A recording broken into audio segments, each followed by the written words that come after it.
Hey, what's up guys? Welcome back to the channel. Today we're bringing you sort of a different video. In the past, I've done more free-flowing content, sort of a deeper analysis on things off the top of the head rather than scripted.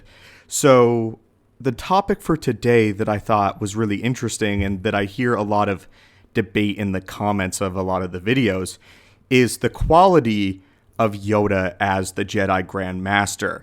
There seems to be a wide spectrum of people either completely for Yoda and his leadership style. They think he's an excellent Grandmaster and that the fall of the Jedi was something that was preordained and not necessarily his fault. And of course, he was responsible for helping raise the new generation of Jedi and defeating the Sith and creating a more prosperous era. And it sort of takes the blame off of Yoda's shoulders. And then you have the other camp that believes that the fall of the Jedi is almost entirely Yoda's fault. That the individuals that he trained them in such a way that they turned out to be a detriment to the galaxy, such as Dooku, and later eventually Anakin and Vader, who stems from that same lineage. And that Yoda sort of is an old fool way past his prime and unfit for ruling, essentially, in potentially what is the second most important role in the entire galaxy of this era, behind the job and role of the Chancellor. Today, I'm joined by a writer and frequent contributor to the channel. We're going to call him the Archivist, so really lucky to have him today. And the plan is to create two arguments, one in favor of Yoda and one against and opposed to Yoda. So we're going to put the Grandmaster on trial, and at the end we'll give you sort of our definitive thoughts after we portray both arguments. And, you know, in the comments below, you guys can sound off on some of your own opinions on Yoda. So I think the interesting way to start would be against. So do you want to give us a few arguments for why Yoda may not be the greatest of Grandmasters from the lore? Oh yeah, absolutely. Good evening, acolytes. By the way, let's definitely get this started. Well, one of the things that I notice is that Yoda doesn't seem to let the Order actually grow or evolve from the moment that he became Grandmaster to where the Jedi were in the Clone Wars. Right. You know, in the Revenge of the Sith novelization, there's like this moment where Yoda's having the conversation with the ghost of Qui-Gon. It's a conversation we don't really get in the movie. And he actually has this line where he's like, I tried to train the younger generation to be like the Jedi who trained me. And he actually shoulders the burden of the Jedi's destruction for this fact. Yeah, a lot of it has to do with the era in which Yoda learned to be a Jedi. It was an era of relative peace, if I'm not mistaken, and he reigned for the majority of his rule in a time of peace. So when he's confronted with wartime, it's a shock to his system, and it's a shock to the Jedi Order system. And the important part about the Clone Wars is that the quality of a Jedi, not necessarily how they fight or how powerful they are in the Force, but the quality of Jedi is diminished. And Yoda sees that, and he's concerned about that. But the big critique of Yoda is he doesn't prepare as Grandmaster. That's one of the fatal flaws.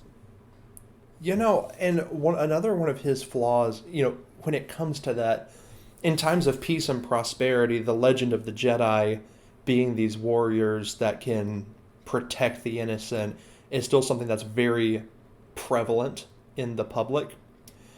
And Yoda was under the assumption that just the mere presence of a Jedi could quell any conflict.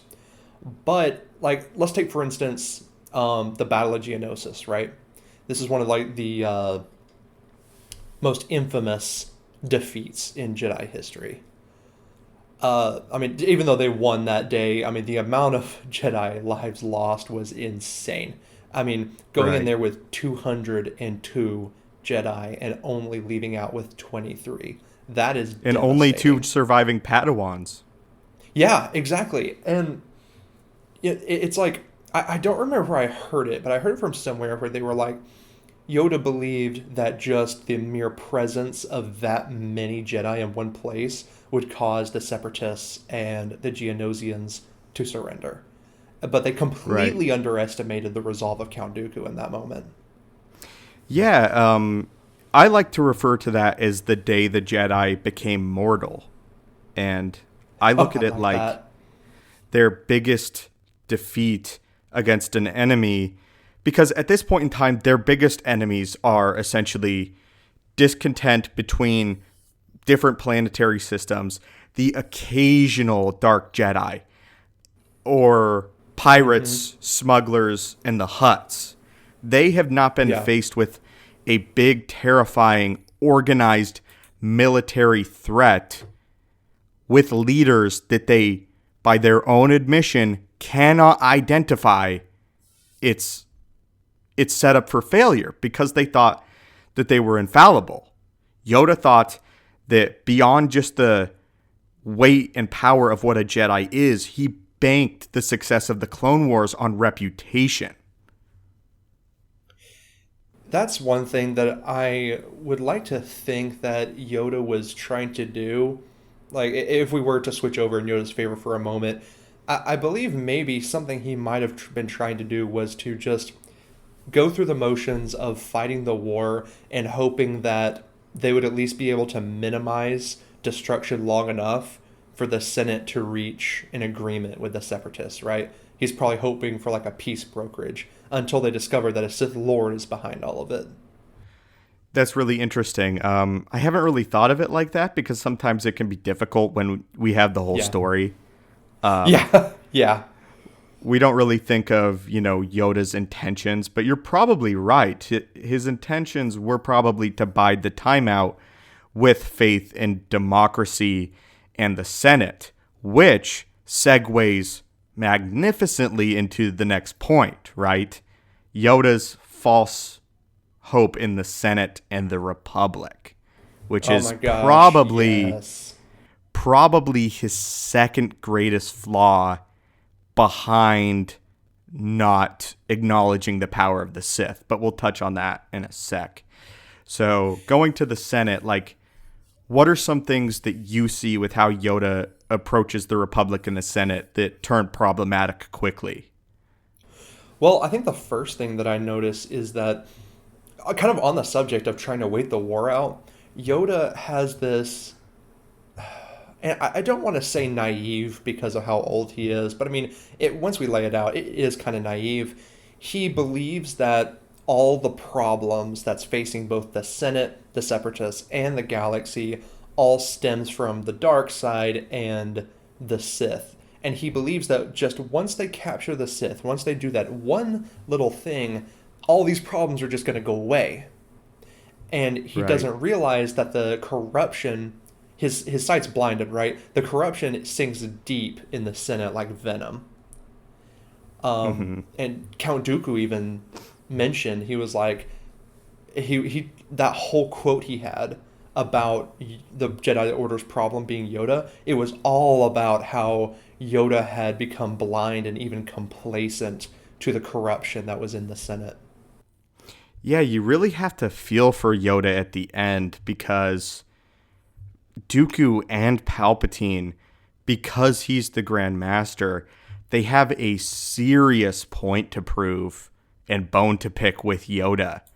And they're two different points, but they both hit home equally with enough force. Dooku condemns him for not being a good enough Jedi Grandmaster and a leader, and Palpatine condemns him for being a Jedi, period. And that's just a tough place to get stuck at the end of the war. So you think about Obi-Wan having a hard time in exile. The Yoda was the man who, at the Jedi at the time, he was conceivably the only person besides Anakin who could have stopped this terrible war, and he failed. I love what you said there because that actually goes into what I was thinking just now. One of the things that most people actually bring up to criticize Yoda is how he almost ignores growing threats into the dark side until it's way too late. Like he keeps biding his time, hoping it's going to work out. Um, but like, take for instance, like in Revenge of the Sith, whenever Anakin's talking to Yoda about his dreams of Padme, Yoda definitely should have felt the amount of fear and worry inside of Anakin in that moment. The fact that someone as Right. powerful and insightful as Yoda didn't feel Anakin's rapidly growing distress kind of shows that he was willingly turning a blind eye. Well, that relationship between Anakin and Yoda is so interesting too, because Anakin, at various times in the war, he flip flops like his critiques. I don't know if you've ever noticed this, but sometimes Anakin complains that he's being treated like a normal Jedi, and other times he complains because he feels like the standard for him and the threshold for him is so much more than what's expected as a normal Jedi. And I think all things considered, Yoda did his best job to treat Anakin like a normal student. He counseled him in ways, believing that Anakin could overcome his attachments because Yoda had a lot of faith in Anakin. Initially, he didn't want to train Anakin because of the risks, but he honored Qui-Gon Jinn and he decided that he would try. And he treated Anakin with love and respect, I think is fair to say. One of the few Jedi, especially in contrast to like Mace Windu. Yoda is very respectful and understanding of Anakin, and he doesn't grasp the full magnitude of what he's going through, but he gives him the time of day, you know? I mean, yeah, I can see that. I can see that. Let's see, I had something to say about that. I completely forgot. Oh, you're good. Um, and I think that sort of leads into the idea that Yoda's a pretty decent Jedi master, Yeah. and as a Jedi, I think Yoda is exemplary. You know, he's one of the best examples, and we're Hmm. debating his state in office, not necessarily his merits as a Jedi, which I think is Absolutely. I mean, important. yeah, with a guy who has 800 years of Jedi experience under his belt, of course, by the time of Revenge of the Sith. I mean, Yeah. that is a lot of time for someone to grow into what you might call the fullness of being a Jedi.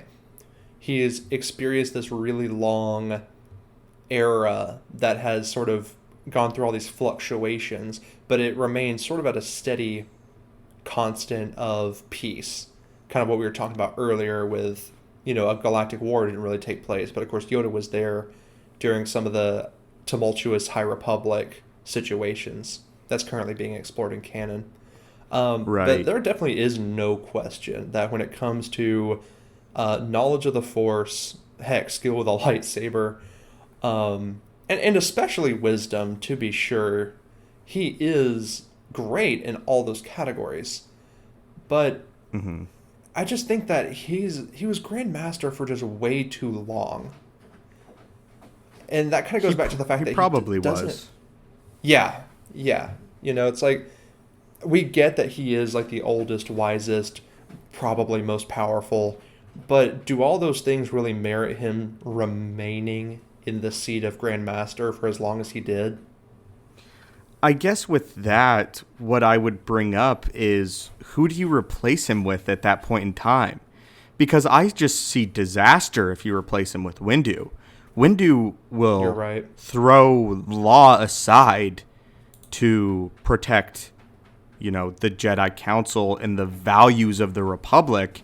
He's Yeah. willing to go and arrest Palpatine without any charge and without any proof whatsoever before Anakin tells him that he's Sidious. Before the fact. And to Yeah. have Windu be second, I mean, who's your next choice? Obviously, you have great Jedi on the council that have that threshold of potential to be a Grandmaster. You have, Shaak Ti would probably be a decent Grandmaster. I was about to say Shaak Ti, yeah. And then a little bit later, of course, you have Obi-Wan, who would be a decent Jedi Master. But at the time, like we're saying, with the experience and with the age, Shaak Ti probably would have been a very quality Grandmaster. Oppo Rancisis would have been quality too, but he was older, just like Yoda. So, I think, yeah, I know this is while this isn't the subject of debate, I do really want to agree with you. Shaak Ti was known as being very insightful, and of course she was much younger, I guess closer to more middle-aged as far as maturity level goes. Very level-headed. Yeah. And she was great on the battlefield. She knew how to make people work together. I mean, that was one of the reasons she was behind on Coruscant around the time of Operation Nightfall. Is they had her seeking out the answers to this whole veil situation. With that though, anyway. In favor of Yoda a little bit, Yoda being as powerful as he is, and people sleep on Yoda still, surprisingly. But to have him be that beacon and to be the Grandmaster had some weight to it. In the Revenge of the Sith novel, yeah, and it's like, in the novel it's described whenever Sidious and Yoda start going at it, it's like the two symbols of the light and the dark side. That fight in the Senate chambers was like the embodiment of the light versus the embodiment of the dark, battling for the soul of the galaxy. And because Yoda is that embodiment of the light side, he's like, they call him like the avatar of the light. It makes sense why he would remain, presiding over the High Council. He is the way that a beacon should be. He is like the lighthouse guide for the whole Jedi Order as to what they should aspire to be. Someone who has this massive amount of power, and power's not important to him. Yoda really looks good in Yoda Dark Rendezvous. I think he comes off really squeaky clean in that novel, which is interesting because in the Revenge of the Sith novel he does not. It's very much like against Yoda towards the end. Maybe not against, but like his failures are magnified. But taking Yoda day to day, in Dark Rendezvous, when Dooku is trying to prove to Yoda that the dark side can offer him so much power, it can offer him endless protection for his loved ones. He could reign and control and maintain peace and have this grand power. And Yoda is at peace with the idea of death and transforming into the Force and joining with the energy. And he's not willing to compromise his beliefs because it's not worth it to him to even entertain the idea of turning for a second because he doesn't want power. And that's why the light side has granted him such power, because he doesn't seek it. I really like that. Man, I could talk all day just about that idea right there. The way the dark side rewards the conniving for power and the light side rewards the rejection of it. I love that so much. Yeah, do you kind of want to talk about the rose in that moment? Yeah, in the novel, when Dooku is giving all that exposition, he keeps asking Yoda what he wants. He's like, what do you want? Do you want love? The dark side can, nothing knows the passion like the dark side does. Do you want safety for your friends? The power the dark side can give you will keep them all safe. He's playing at all of these things that he knows his master cares about. The safety of his loved ones. We saw that in the season 6 of the Clone Wars. despite being the Grandmaster of the Order, that promotes what's the word? Detachment. Yoda still cares very much about every Jedi in the Order. And so Dooku knows this and is trying to play on these things that he knows his master loves. And Yoda responds very wisely and very kind of hilariously by just pulling out a flower from his robe. And he says, "I want a rose." And Dooku starts getting mad and he's like, "Be serious." And Yoda literally goes, "I am being serious." He jumps up on the table and he starts demanding of Dooku, "Give me a rose." And then, there's a little bit more conversation where Yoda's just pretty much, his whole point is, your dark side is not as powerful as you think it is. It can't give you simple pleasures. It can't give you beautiful things. It can only give you destruction. And Dooku implores Yoda to start embracing the dark side just for a minute. And oh man, I mean, you know a lot about that scene, about what happens after that. Yeah, we've covered it a lot. Called Yoda Gone Rotten. As he could be or could still become somebody that looks like Sidious for a second. Dooku even says that he looks like Palpatine, but then somehow worse and more grotesque. But that scene ends so beautifully because Yoda pulls back and he says, "My friend, you have nothing to worry about. I will never do that, and you are always welcome back at the Jedi Temple." He says this to a man who has killed hundreds of Jedi at this point in the war. And Yoda is willing to forgive if he can turn back. And it's so tragic for the character of Yoda that he loses that with Anakin, because he implores Luke to kill his father at all costs, that he's not redeemable. And Yoda forgets the love and compassion that he had for Dooku at this point. And I think that is so tragic. But Yoda, as Grandmaster at this point, before everything was robbed from him and he was calloused, he had the right idea. I think you're right. Towards the very beginning of the Clone Wars, we see a very different kind of Yoda. On the Battle of Geonosis, he comes in with his illegal army of clones, saves the day, takes the rest of the Jedi that were about to be massacred. And even though Count Dooku had killed 178, 79, I don't remember, Jedi that day, he still went to him and was mostly trying to just talk to him until, Dooku was very clearly being hostile. And so then once they have their fight, like you say in Dark Rendezvous at the very end, Yoda is still extending that mercy and that compassion to Dooku despite everything that he did. And that Yoda, unfortunately, just changes over the course of the war. You pointed it out earlier when you said that the Revenge of the Sith novelization paints him in a very unflattering light, mostly highlighting his mistakes.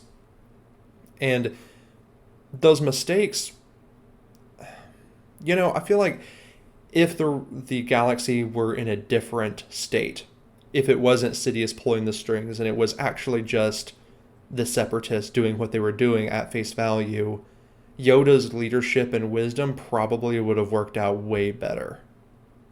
Right. But because you had Sidious as an opposing force, counteracting everything that Yoda was doing, all the good that he was trying to do, that all of Yoda's effort just sort of got lost in that.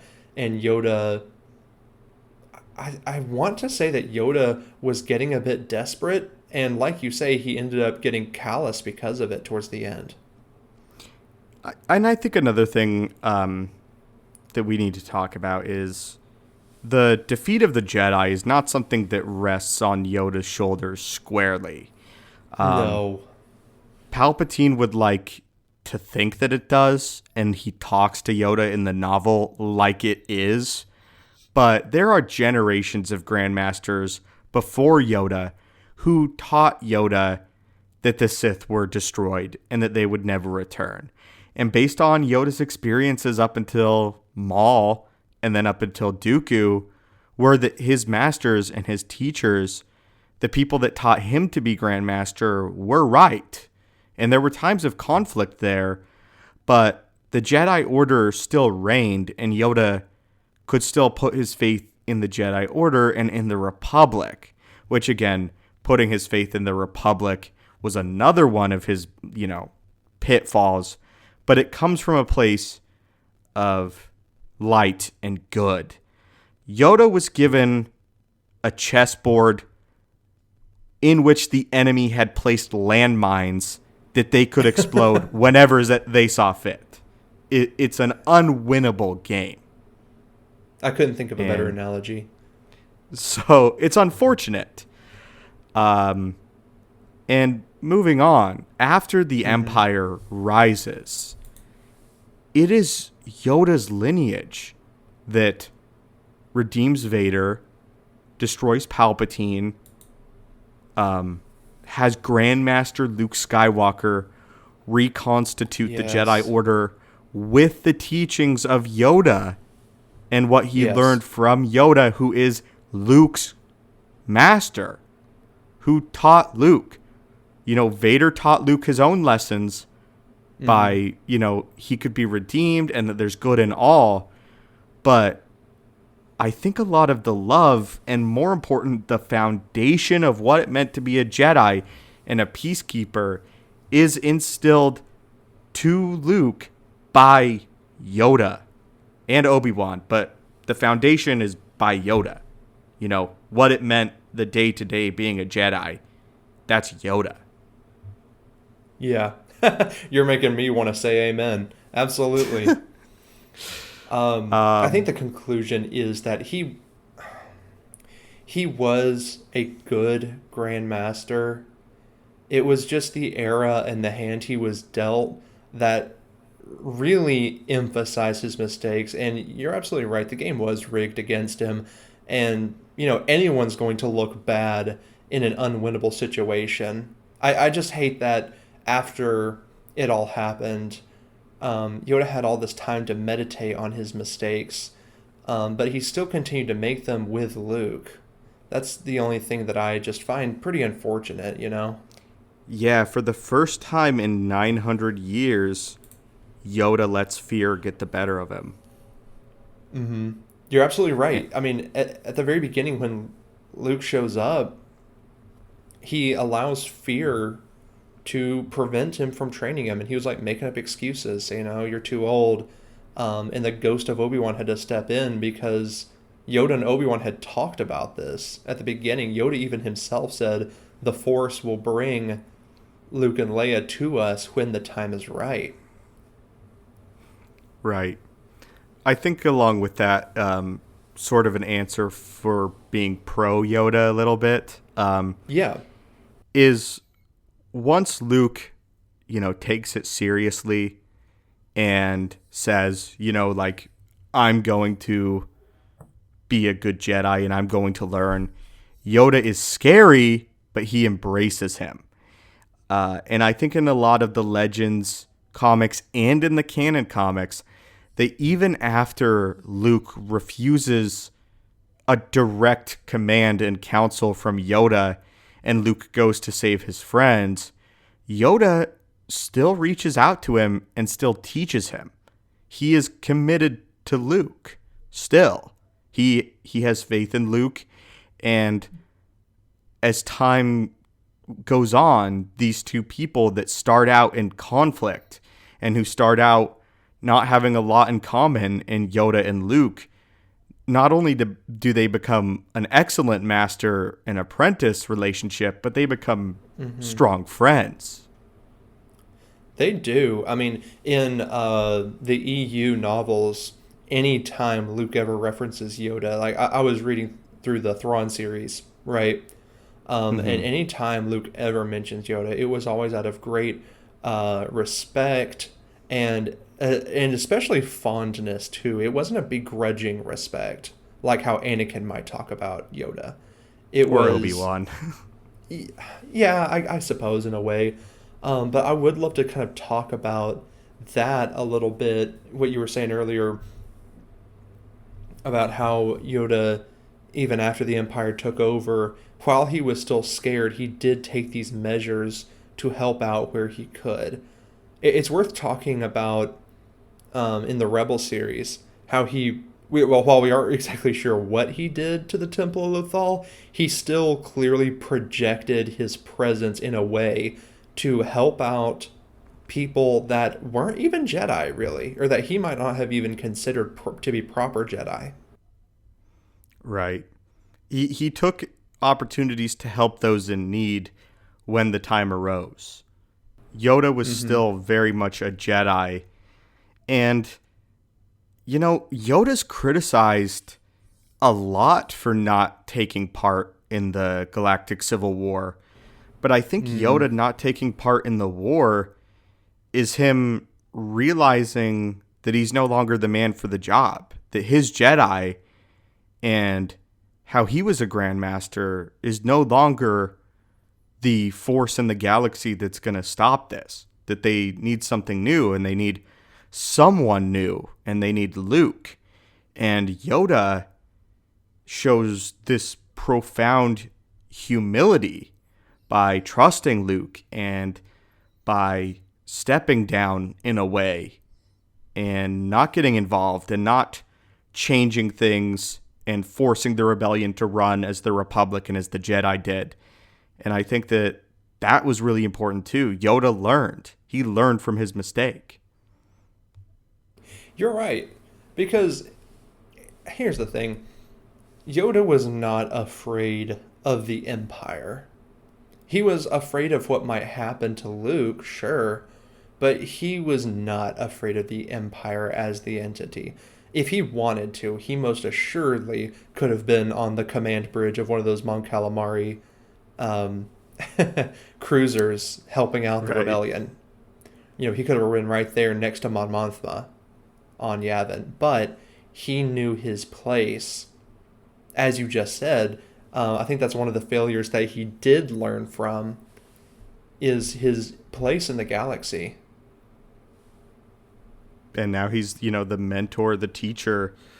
Probably another aspect of it is he knew just how dangerous his presence likely was.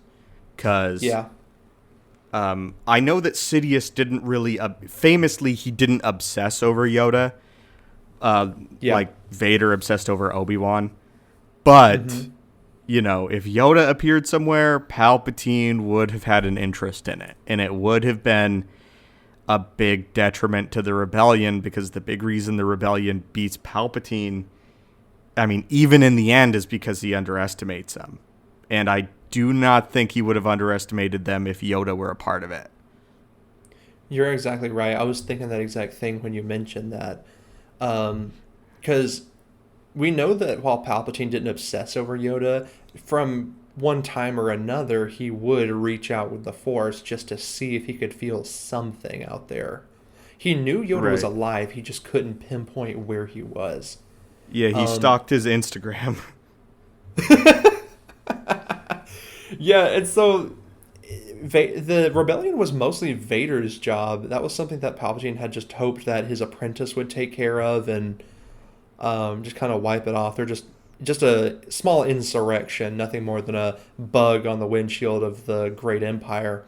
And it wasn't until they destroyed the Death Star that Sidious became a little bit more involved. But he would have become personally involved much sooner had he felt that Yoda was a part of the rebellion, and it would have been horrible because he would have thrown absolutely everything he had at them. Yeah. Just to sort of summarize and give my conclusion and my thoughts on Yoda, Sure. I look at Yoda as the building block to what will eventually become the perfect Jedi Grandmaster, which is Luke. Luke at the end of his life, and the type of Jedi that he established, that doesn't happen without Yoda and Yoda's teachings. Yoda's lineage of Jedi are the most influential, the most powerful, and some of the best Jedi that have ever existed, period, full stop. Not of the era of galactic history. You know, you go from Yoda to Dooku. Of course, there are missteps, but Sure. that's only natural. We have to focus on where we end, which is Luke. But you have Yoda to Dooku, to Qui-Gon, to Obi-Wan, to Anakin, to Luke. And without Yoda, none of that happens. He played against a loaded board, against his favor. He did the best he could. He was a near perfect Jedi in a flawed generation of the Jedi Order. And there was really nothing he could have done to prevent it, simply because of the way that he learned and he was brought up and raised by the Jedi before him. So, just like every person on this planet and every great man on this planet, Yoda was flawed. Yoda made mistakes. Absolutely. But Yoda was a good Grandmaster and the best Grandmaster at the time to lead the Republic, even though it fell. That's my conclusion. I like that. You know, I like giving it a good optimistic, you know, and it's good that, you know, this is good because it's not like we're just giving him the benefit of the doubt. Like, the evidence is literally just all there for everything you said. Yeah. Do you have any sort of closing thoughts? I mean, obviously they don't have to align with mine. If you want to take the more cynical route, like Yoda should have done better, I completely welcome that point. I think in the end, my thoughts towards Yoda is that he is exactly as wise as you say, and I agree with that point wholeheartedly. My thoughts on Yoda is that I only wish that he treated the dark side differently. Not that he should have, you know, taken it less seriously, but more so I wish he hadn't been so afraid of it while he was running the Order. Throughout his whole runtime as Grandmaster, he just sort of was constantly telling people to press their feelings down. He did it to a young Dooku, and he was always trying to get people to deny the dark side, to just meditate, close their eyes, and hope it goes away. And I think making a bit more of a proactive approach to the dark side and educating his Jedi a bit better on it probably would have helped when it came close to time for them to actually sense all the darkness that was going on in the galaxy around the time of the Clone Wars. But ultimately, I do know that the light was what he knew, and because he was a Grandmaster during a time of peace, his big heyday was during the High Republic when the light was reigning the strongest in the galaxy. I think he just was put a little off kilter by all the sudden darkness that appeared in the galaxy. And I guess for that, we can't exactly blame him if he lived, 8 centuries completely in the light and then the dark just kind of comes out of nowhere. I'm sure he would be pretty afraid, but that's about all I have to say. Interesting. Well, guys, I hope you enjoyed this more discussion-like format for the video. I certainly enjoyed making it, and the conversation with the archivist today. Let us know what other topics you guys want to hear us talk about, more free flow format and discussion format. And obviously, we'd love to hear your thoughts on Yoda overall as a Grandmaster. What are your thoughts? Where do you fall on the spectrum from horrible to, the greatest Grandmaster ever? Like, we would love to hear what you have to say in the comments down below. Thanks so much, guys, for giving us your time. We're approaching 40 minutes, so if you've listened till the end, That really means a lot, and I hope you enjoyed. May the Force be with you guys. Have a great day.